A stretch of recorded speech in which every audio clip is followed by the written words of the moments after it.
Hata nilikuwa na akili tupatane na wewe. Ulikuwa na akili? Mimi ukanimiss. In fact, in Africa, najua in Africa unakiona mtu na miss. Ulipost nani FB?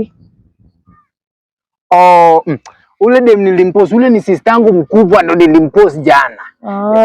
So ndio nyingi mimi akili zangu zilienda. Alafu unanya akili zangu zilipelekwa na flight zikaenda Singapore. Sasa kupost sister yangu online inaleta. Ule ni sister yangu. Sister yako? Kusikiza sijuangi kusoma, si ndio? Sijui kusoma. So ulipost picha yake ukaweka caption my lovely wife. So uliandika hivyo? Uliandika hivyo. Ni typing problem. Wallahi mimi siwezi kukucheat. Hata sasa uweke milioni 10 hapa na wewe. Achana milioni 10 juu nikiwa naenda nitapata milioni 10. So the word wife na sister. Typing yake iko hapo.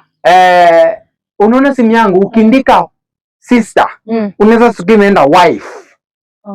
Hata saa zingine nanga wifi connected. So wifi connected. Ule nanga akili yangu ilienda Singapore. Ule nanga akili yangu si normal, si ndio? Ona.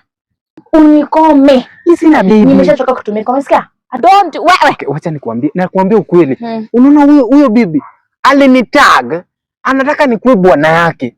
Aliniomba simu nikampea sister yangu. Sasa wacha nikwambie hiyo ukweli, sasa nakwambia hiyo ukweli. Okay, enda ukwe bwana yake. Si anataka ukwe bwana yake. Analazimisha na mapenzi na mimi nakupenda. In fact hata siwezi kula bila wewe. I'm not mad, Omera. I'm not mad.